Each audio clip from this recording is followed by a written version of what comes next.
আসসালামু আলাইকুম প্রিয় দর্শক, স্বাগত জানাই ট্রমা ইনস্টিটিউট সীমিত আয়োজন আমার শিক্ষাঙ্গন অনুষ্ঠানে। আপনাদের সাথে আমি আছি মোহাম্মদ সাইদুর রহমান নীরব, সহকারী জনসংযোগ কর্মকর্তা, ট্রমা সেন্টার মেডিকেল ইনস্টিটিউট। আজকে আমাদের সাথে স্টুডিওতে এমন একজন মানুষ উপস্থিত আছেন যিনি আমার সরাসরি শিক্ষক। তিনি ট্রমা ম্যাথস 2011-12 শিক্ষাবর্ষের একজন ছাত্র ছিলেন। বর্তমানে তিনি ট্রমা সেন্টার মেডিকেল ইনস্টিটিউটসের একাডেমিক কোঅর্ডিনেটর হিসেবে দায়িত্ব পালন করছেন। এই বিশেষ মানুষের সাথে আপনাদের সাথে পরিচয় করিয়ে দেব। কেমন আছেন? আলহামদুলিল্লাহ ভালো আছি। আপনি কেমন আছেন? জি আলহামদুলিল্লাহ। দর্শকদের উদ্দেশ্যে আপনার পরিচয়টা দেবেন। আমি আজহারুল হক রামিম। আমি 2011-12 শিক্ষাবর্ষের ট্রমা ম্যাথসের একজন শিক্ষার্থী ছিলাম। আমার কোর্স কমপ্লিট করে আমি এখানে এক লেকচারার হিসাবে প্রথমে যোগদান করি। এরপরে পদোন্নতি নিয়ে এখন আমি একাডেমিক কোঅর্ডিনেটর হিসাবে ট্রমা সেন্টার মেডিকেল ইনস্টিটিউটসে কর্মরত আছি। একজন শিক্ষার্থী থেকে শুরু করে আজ একাডেমিক কোঅর্ডিনেটর, এই যাত্রা কেমন ছিল? যাত্রাটা অনেক চমৎকার ছিল, আবার চ্যালেঞ্জিংও ছিল। কারণ অনেক বিষয় থাকে, যেহেতু আমি নিজেকে মনে করি আমি বয়সে অনেক ছোট এবং অভিজ্ঞতাও আমার অনেক কম ছিল। শুরুর দিকে অবশ্যই চ্যালেঞ্জিং ছিল, কারণ অনেক বড় বড় লোকজন ছিল যাদের সাথে কাজ করতে হয়।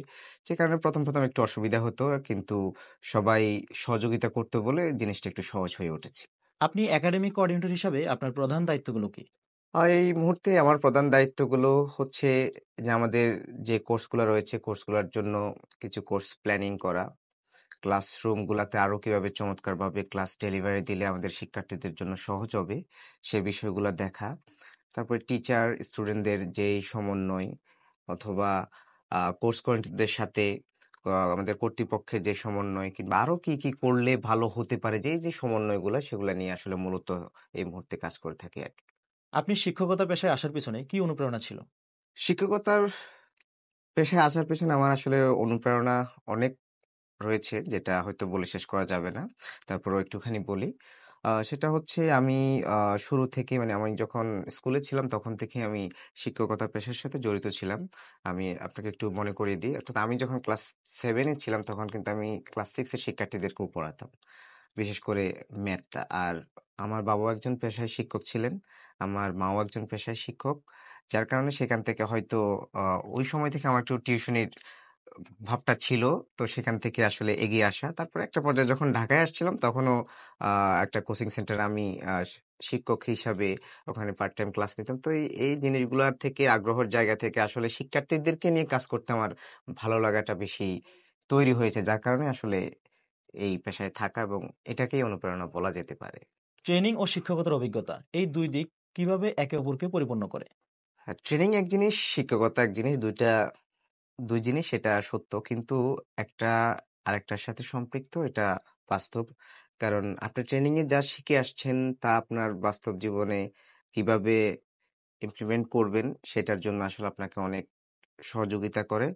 আ কিছু, কিছু জিনিসও থাকে যেগুলা দেখা যাচ্ছে কি আমি আ পড়ে গেছি একরকম, কিংবা ক্লিনিক্যালি এই যখন হাসপাতালে যাচ্ছি সেখানে কিন্তু ২ টা ২ চিত্র থাকে। তারপরেও কিন্তু একটার সাথে আরেকটা সম্পর্ক থাকবেই। একটাকে বাদ দিয়ে যদি আপনি আরেকটা করতে চান তাহলে কিন্তু সম্ভব হবে না। আপনি কি মনে করেন আজকের ছাত্রছাত্রীরা কেমন মনোভাব নিয়ে কোর্সে আসে? যদি আমি সত্যি কথা বলি, আমার যে শিক্ষা প্রতিষ্ঠানগুলা রয়েছে সেগুলার পর্যবেক্ষণের পরে, কিংবা আমার আরো বাইরের কিছু শিক্ষা প্রতিষ্ঠানের যারা দায়িত্বে আছেন তাদের সাথেও মাঝে, মাঝে কথা হয়। সবকিছু মিলিয়ে আমি ধারণা করতে পারি, বলতে পারি, এখনকার শিক্ষার্থীদের আসলে পড়াশোনার মনোভাবটা খুবই কম বললেই চলে। তারা চিন্তা করে কি, আমি একটা কোর্সে আসলাম, পড়াশোনা করলাম, পাস করলাম, সার্টিফিকেট নিলাম, দেন আমি কর্মজীবনে গেলাম। বিষয়টা কিন্তু আসলে তা না বর্তমানে। কারণ বাংলাদেশের যেই অবস্থা বলা চলে, এখানে আসলে যত বড় পেশাই হোক, যত জনপ্রিয় পেশাই হোক, আপনাকে কর্মক্ষেত্রে অবশ্যই চ্যালেঞ্জিং নিতে হবে।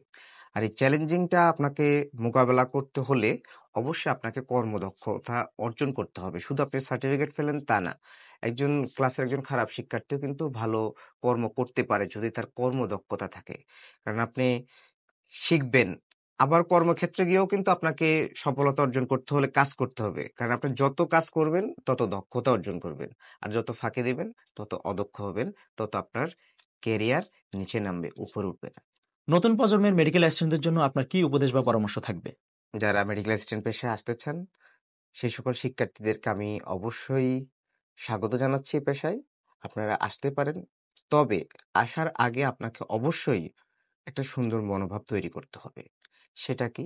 সেটা হচ্ছে আপনাকে চিন্তা করতে হবে আমি চাকরির জন্য নয়, আমি নিজের জন্য, নিজেকে প্রস্তুত করার জন্যই এই পেশায় আসছি। আপনাকে এই মনোভাবটাই আগে নিতে হবে। কারণ নিজেকে যখন আপনি তৈরি করতে পারবেন, তখন চাকরি এমনিতে হবে কিংবা আপনি কোথাও চেম্বারে সফলতা এমনিতে অর্জন করতে পারবেন, আপনাকেই ডেকে নিবেন। যেমন আমি যদি আমাকে দিয়ে উদাহরণ দিয়ে বলি, প্রথমত আসলে আমার এদিকে আসার এতটা হয়তো মুভমেন্ট ছিল না। হয়তো আমার সেই দক্ষতা ছিল, সেই পরিশ্রম ছিল, যার কারণে প্রতিষ্ঠানের কর্তৃপক্ষ আমাকে তাদের প্রতিষ্ঠানে যোগদান দেওয়ার জন্য আমাকে স্বাগত জানিয়েছে। আমিও যোগদান করেছি। তারপরে আস্তে, আস্তে একাডেমিক কোঅর্ডিনেটর পর্যন্ত এই মুহূর্তে কর্মরত আছি। শুধু আমি নিজেকে তৈরি করব বলেই এখানে এসেছিলাম, চাকরির জন্য না। তো আমিও আপনাদেরকে বলব, কোনো চাকরির জন্য না, আপনারা নিজেকে তৈরি করার জন্য, জীবনের জন্য পড়াশোনাটা করুন। ভবিষ্যতে আপনি ট্রমার্সের উন্নয়নে কি কি পরিকল্পনা করেছেন? উন্নয়নের জন্য আসলে আমরা সর্বোচ্চ চেষ্টা করি আমাদের শিক্ষার্থীদেরকে যুগের সাথে তাল মিলিয়ে সেবা দেওয়ার জন্য, সার্ভিসগুলো দেওয়ার জন্য।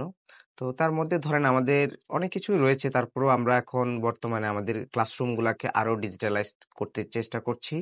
যেমন আমাদের সুন্দর একটা ওয়েবসাইট আছে। সেই ওয়েবসাইটে আমরা অনেক ইনফরমেশন দিচ্ছি, তারা যেন খুব সহজ ইনফরমেশনগুলা পায়। যেমন আমাদের এমনিতে লাইব্রেরি রয়েছে ফিজিক্যালি। তারপর আমরা আমাদের ওয়েবসাইটেও একটা লাইব্রেরি ক্রিয়েট করার জন্য চেষ্টা করতেছি এবং নতুন, নতুন কিছু ট্রেনিং আমাদের রেগুলার ক্লাসের সাথে নতুন, নতুন কিছু ট্রেনিং দেওয়ার জন্য চেষ্টা করতেছি। যেমন বিশেষ করে আমাদের আ এই মুহূর্তে কিছু সবচাইতে বড় বিষয় আপনি কর্ম বলেন, পড়াশোনা বলেন, কোথাও যেকোনো কিছু বলেন কমিউনিকেশন বিষয়টা খুবই ইম্পোর্টেন্ট এবং বিহেভিয়ার, হ্যাঁ? বিহেভিয়ার এবং কমিউনিকেশন এই জিনিসগুলোর উপরে আমরা নতুন, নতুন ট্রেনিং দেওয়ার জন্য শিক্ষার্থীদেরকে এগুলা পরিকল্পনা করছি। আপনাকে অসংখ্য ধন্যবাদ এত সুন্দরভাবে আপনার অভিজ্ঞতা ও ভাবনা আমাদের সঙ্গে ভাগ করে নেওয়ার জন্য। ধন্যবাদ আপনাকেও সাইদুর রহমান নীরব। আ এত সুন্দর হোস্টের দায়িত্ব পালন করার জন্য। আমি নিঃসন্দেহে গর্ববোধ করি। আমি আমার একজন প্রাক্তন শিক্ষার্থীর সাথে আ আলোচনা সংলাপে বসেছি। আমার খুব ভালো লাগছে। আমার আরো অনেক শিক্ষার্থীরা রয়েছেন যারা আমার চাইতে এখন অনেক কিছু বেশি জানেন। যেটা জেনে আমি খুব গর্বিত এবং খুব ভাল লাগে। যেমন আজকের বিষয়টা। প্রিয় দর্শক, আজকের আলোচনা থেকে আমরা বুঝতে পারলাম একজন মেডিকেল অ্যাসিস্ট্যান্ট শুধু ক্লিনিক্যালি নয়, তারা শিক্ষকতা এবং একাডেমিক নেতৃত্বে ভূমিকা রাখতে পারে। সবাইকে ট্রমার্সের সাথে থাকার জন্য আন্তরিক ধন্যবাদ ও কৃতজ্ঞতা। আজকের মতো এখানে শেষ করছি। দেখা হবে পরবর্তী পর্বে। ততদিন ভালো থাকুন, সুস্থ থাকুন।